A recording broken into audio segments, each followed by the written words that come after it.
The tune you are listening to is called The House of David Blues, written in 1923 by Elmer Schobel, though in later years one of the House of David band conductors, Manna Woodworth, would claim the composition was his creation. Whether or not it was written by Woodworth or someone else, the fact of the matter is the song was used by both the traveling bands as well as the sports teams as their own theme song.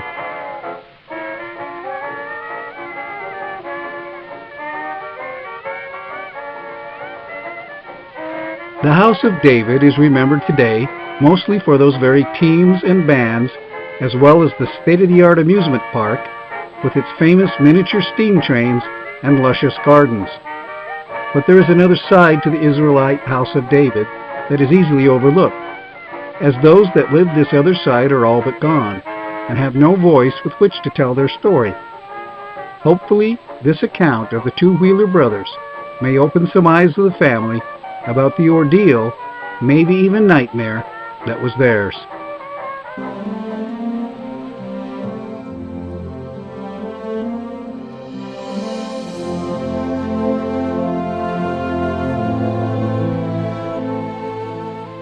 Charles and George Wheeler were two brothers among 12 siblings born to Ransom Stephen Wheeler of Grand Isle, Vermont, and Harriet Ferris, who hailed from the same state. Shortly after their marriage, they followed Harriet's family migrating west to Illinois, settling in Kendall County, where several of the children were born, including Charles and George. In the mid to late 1860s, the Wheelers were living in nearby Clayton County, Iowa, from which state Ransom served in the Union Army. After the Civil War, Ransom uprooted his family once more, moving in 1870 to Lawrence County, Missouri, to the small hamlet of Red Oak. George was nearly 15 at the time of this last move, but Charles was a grown man of 23 and unmarried. Charles followed in the footsteps of his father Ransom, becoming a carpenter for most of his life, but like others of his day, he had a deep yearning for land. A little over 2 years after the move, on the 23rd of October, 1872, he married his sweetheart, Louisa Sherrod. Louisa and Charles would eventually have 8 children. In the mid-1880s, Charles took the family west, intending to go to Oregon, but stopped and settled in Routt County, Colorado because of the lush look of the land.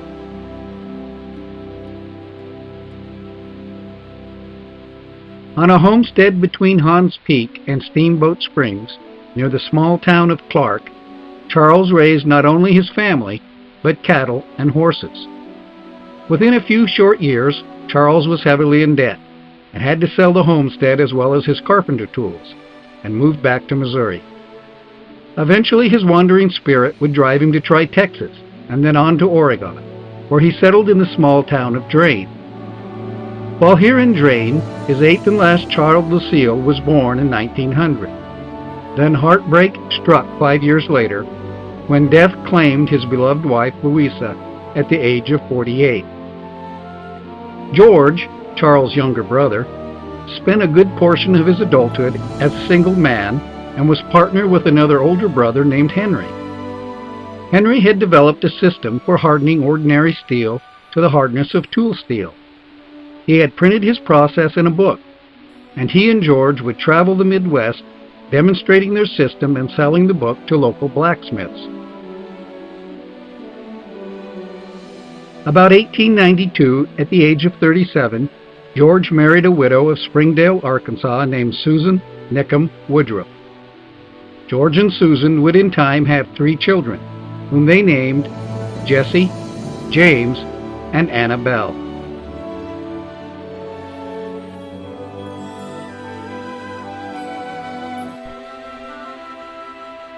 The House of David is part of a disjointed movement that began in the late 1700s.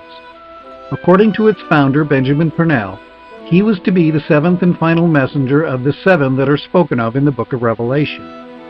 The first messenger in the teachings of Purnell was Joanna Southcott. Joanna was born in 1750, and for most of her life she was a domestic servant.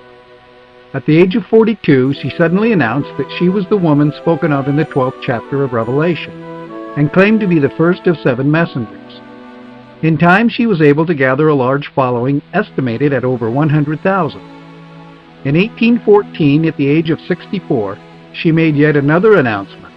This one was that she was pregnant and would give birth to the seventh messenger, or the Shiloh, mentioned in the book of Genesis. When she showed signs of pregnancy, she was examined by a prominent surgeon who confirmed her pregnancy.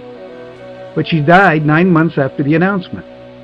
4 days after her death, several doctors met for a post-mortem examination and declared that she had not been pregnant after all. The second messenger was Richard Brothers, a contemporary of Southcott, but in no way affiliated with her. In 1793, Richard Brothers declared himself to be the apostle of a new religion. He taught that the British people were the lost 10 tribes of Israel, and his calling was to teach them of their true identity and lead them to Palestine. Brothers proclaimed himself to be the Prince of the Hebrews, a literal descendant of King David, and would rule over Israel until the return of Jesus Christ. Brothers declared he would achieve all this using a rod he had fashioned from a wild rose bush, with which he would perform miracles like Moses. In consequence of prophesying the death of the king and the end of the monarchy, he was arrested for treason in 1795 and imprisoned on the grounds of being criminally insane. He died in an asylum in January 1824. Following Brothers, the next 2 messengers were George Turner and William Shaw, of whom little is known. The 5th messenger was John Rowe. He began his over 40-year ministry in the 1820s. It was John that started the Old Testament Nazirite practice of men wearing beards and members not cutting their hair, as well as not coming into contact with a corpse that would later be such a prominent part of Purnell's teachings. It was Rowe that named the first 5 messengers. John preached throughout Britain, as well as Europe, America, and Australia. It is Australia where his legacy survives, and where several colonies would be established that would feed the 7th messenger with fresh and willing converts. John would be accused of sexual misconduct, which would also plague the 7th messenger as well. The 6th messenger was James Rowland White, who changed his name to James Jezreel. In the 1870s, he claimed to have had a vision and printed portions of it in a work he called the Flying Roll. He taught that his calling was the gathering of the 144,000 from the 12 tribes of Israel. Once gathered, they would be redeemed, body, soul, and spirit. In effect, he was promising his followers that they would not die. This doctrine of earthly immortality would play an important part in the 7th messenger's teachings. Jezreel began building a sanctuary for his followers in Kent, England, that was never finished and has since been torn down. It was known as Jezreel's Tower. Jezreel died in 1885. The 7th and final messenger in this line of English prophets, the long-awaited and prophesied Shiloh, was to be an American named Benjamin Purnell. Some among his followers taught that in fact it was Benjamin, together with his wife Mary, who jointly held the office and title of Shiloh. The Purnells found the writings of James Jezreel sometime in the early 1880s and preached his message until 1892, when they became followers of an American disciple of Jezreel, Prince Michael Mills, who had set up a commune in Detroit. In 1894, Mills would be sent to prison for adultery and statutory rape when 3 female followers, including a 14-year-old girl, took the stand and told all the lurid details of their seduction. It was a portent of things to come. Purnell claimed, less than a year after Mills went to prison, that it was revealed to him that he was in fact the Shiloh, that he himself was the true 7th messenger, and Prince Michael was an impostor. The Mills commune in Detroit rejected him, and he and Mary, together with their 2 children, became wandering preachers, living out of a wagon that Ben had modified for use in his ministry. In 1899, they settled in Fostoria, Ohio, and lived with a family of believers named Mooney. The townspeople had little love for the Purnells, especially when Ben was caught in a berry patch with Mrs. Mooney.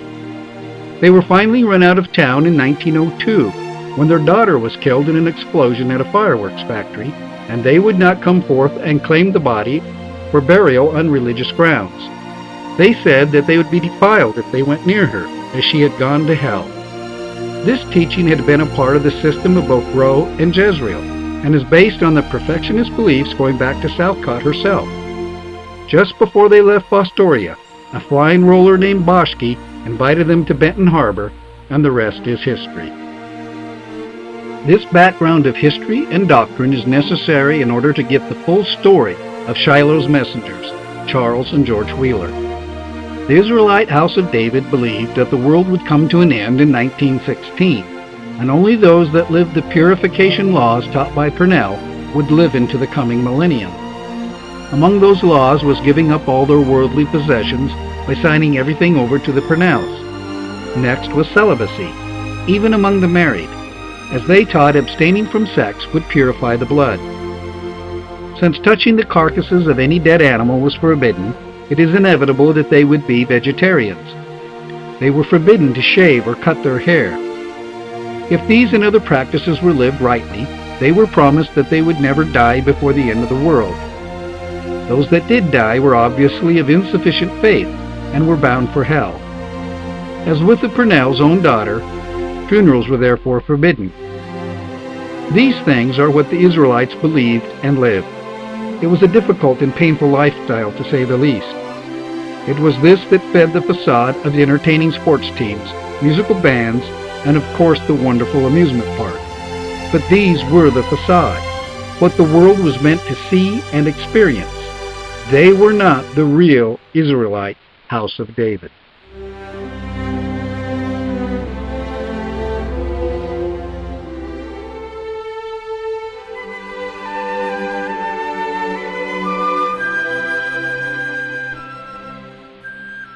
Charles Wheeler was born in 1847.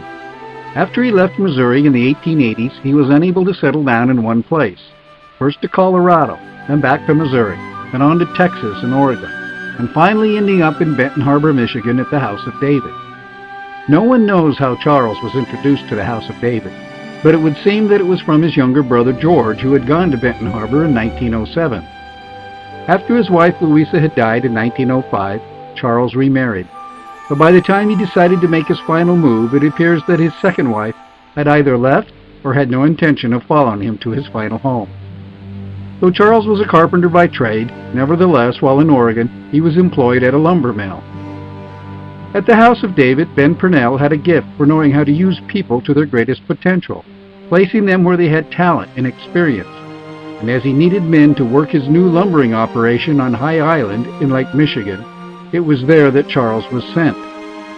His grandson Glenn later recalled that it was at High Island that Charles sent men to do logging, and that he was also the cook.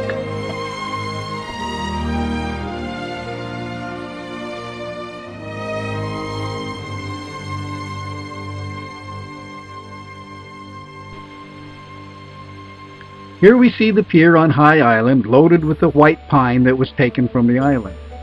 Having lost one of his arms years previous to going to Benton Harbor, it would make sense that Charles would be in some sort of supervisory position or was in charge of assigning work crews to either the lumbering or milling operations.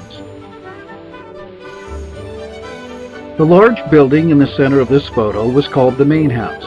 It was the island's social center. On the ground floor was a communal kitchen and dining area, and on the second floor was a series of sleeping rooms. As one of the cooks, it would make sense that this is where Charles was living while at High Island. In this close-up of the main house, we are probably looking at the last residence of Charles Wheeler, as well as the people he called his friends. Winters were bitterly cold on the island, and Charles reported back to his family that he nearly froze to death. It is said that most of his communications to the family were sermons, which would indicate that he was a true believer until the end. Though the work was hard and the living conditions primitive, there exists no evidence that the people there were dissatisfied. Yet there is a darker side to life on the island, as it was known even then that those who were in disfavor with the Purnells were sent to the island as punishment. It was called the House of David, Siberia. Behind these two men, on the piece of land in the distance, is where those like Charles who died on the island were buried. According to Ramon Nelson in his book Island Life, Island Toil, death was regarded as revealing a lack of faith, and so brought rejection instead of honor to the deceased. Their remains lie in graves never marked, far from the settlement area. This is the final resting place of Charles Wheeler.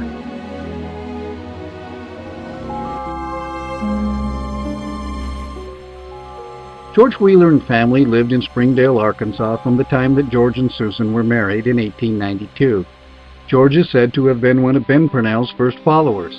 In 1907, the Wheeler family traveled 1,200 miles walking and pushing their cart to get to the ingathering at Benton Harbor. With George and Susan were their 3 children, Jessie 14, James 10, and Annabelle 8.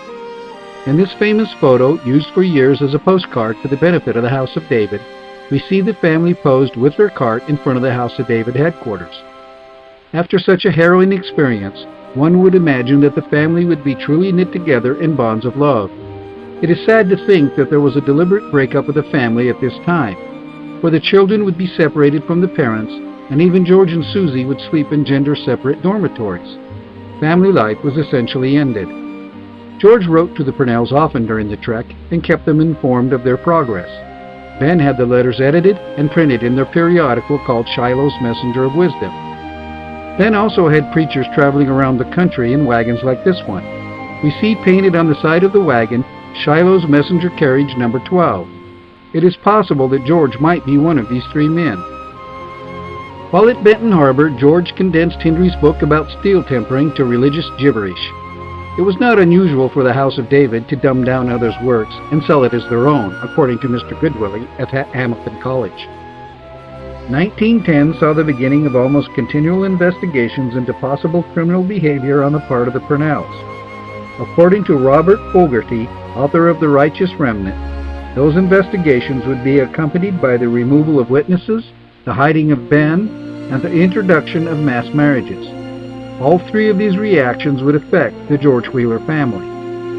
In 1910, Mary Purnell's brother, who happened to be a doctor, examined several of the girls at the colony and determined that Benjamin had, quote, been tampering with them. Fearing that the state might send their own doctors, plus rumors of a federal investigation, Mary decided to have 20 girls married in mass ceremonies in hopes of covering up any problems.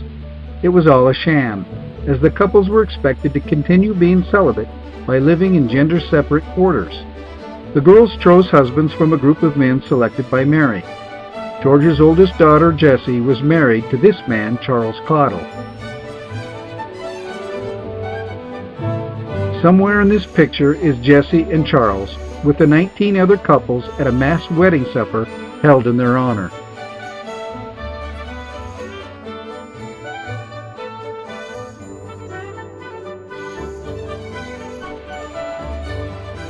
Besides lumbering operations on the island, there was a communal farm that grew cauliflower, onions, squash, peas, pumpkins, potatoes, corn, and much more for the vegetarian Israelites. Chris Seriano of the House of David Museum reports reading a newspaper article that mentions Jessie being sent to High Island to work because she was going to start some trouble. It was there on High Island, according to the same article, that she died from eating poisoned mushrooms. Claire Adkin, who wrote a more sympathetic book about the Purnells called Brother Benjamin, doubts the story told by Mr. Seriano, but Jessie's own death certificate verifies her cause of death. She died May 30th, 1913. I have not found a grave for Jessie, so it is possible that she was dumped in an unmarked grave, as was her Uncle Charles 4 years later. George's wife Susan, whose maiden name was Nickham, had previously been married to a man named William Woodruff and had several children by him. She died of heart failure on December 11, 1917, 10 months after Charles and 4.5 years after her daughter Jessie. We see here the signature of 19-year-old daughter Annabelle rather than that of her husband George.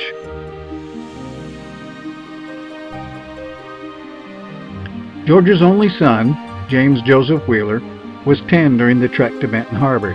He must not have liked life very well at the colony, because we see on his draft registration card that in June 1917, 6 months before his mother's death, he was working at the Kansas City stockyards. It is not known when he left the colony. On May 31, 1918, he enlisted in the Army and was discharged 1 year later. Cause of discharge was demobilized. On April 2, 1930, he was admitted to a U.S. National Home for Disabled Soldiers.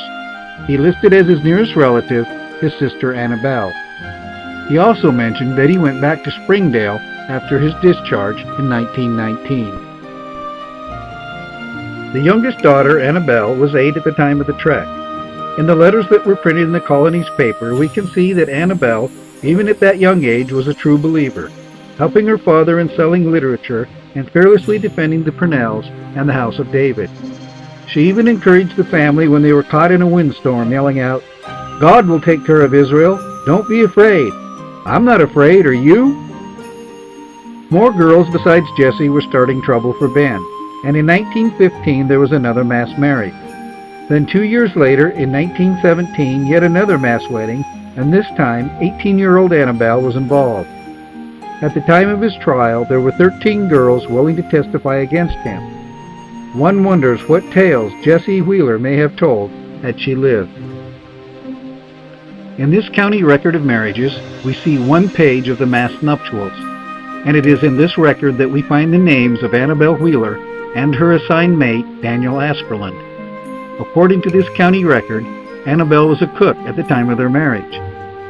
In statements from several girls, Ben told them that he was the purified Son of Man and that it was therefore his right to have intercourse with them. He told one girl that every woman must be passed by the king. 2 girls later testified that they were raped by Ben, one claiming that she was 10 when the rape took place, and that one of Ben's favorite women was in the room at the time. In the early morning hours of November 17, 1926, State Police, with information from a former member about where Ben was hiding, raided the Diamond House and found him standing in a hallway dressed in his bedclothes. Charged with fraud and rape, time had finally run out for the king of the House of David. Annabelle, along with 7 others who were in the house at the time, were also arrested and charged with obstruction of justice. Ben is seen here awaiting trial.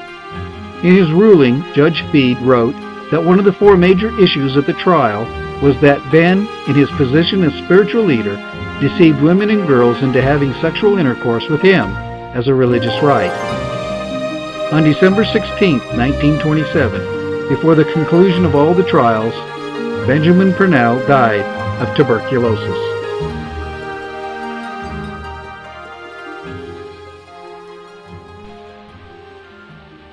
It is ironic that the disciples of the man who refused to claim the body of his own daughter and had the bodies of his own followers dumped in unmarked graves would actually discuss the building of a mausoleum near the Diamond House. After his death, the Israelites kept Ben's body warm with hot water bottles, as they were certain he would rise from the dead, as did Jesus. But by the 4th day, they lost hope and had him embalmed. His remains were put in the chapel at the Diamond House, where they remain to this day. Annabelle remained a true follower of Ben Purnell until her death in 1939. Charles, Jessie, and Susan also died in the faith, but it is uncertain how devoted their hearts were when they realized death was upon them. Did Charles long to see the faces of his children on his deathbed? Did Susan regret the breakup of her family? And did she know that the man that she called Shiloh was corrupting her daughters? Why and when did George leave, and what were his regrets, if any? Did James leave because he knew what was happening to his sisters? When you see the books and videos of the House of David celebrating the great ball teams, the superb bands and entertainers, remember that all these were the facade meant for the public to see and experience. It was not the day-to-day life of the average member, working out of the public eye to keep everything afloat.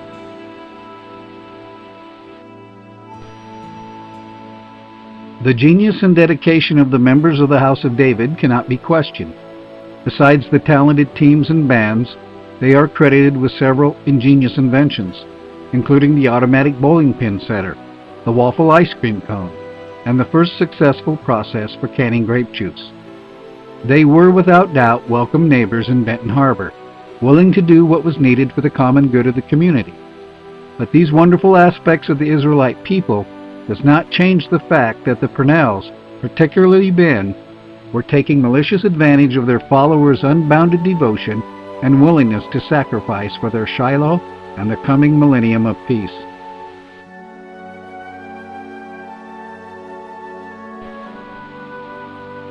In its case against the House of David, the state of Michigan outlined 12 charges. Among them were these 7. 1. That home life was frowned upon and that families were broken up. 2. That husbands and wives and parents and children are separated and made to live apart. 3. That the children do not receive an adequate education. 4. That the members are held in peonage. 5. That the members are forced into marriage to subvert justice and hide crime. 6. That they are not provided with sufficient food, clothing, and shelter. And 7. That High Island in Lake Michigan is used as a place of punishment and exile. It is important that we, the descendants of Ransom and Harriet Wheeler, never forget the lives and the trials of these devoted Wheelers.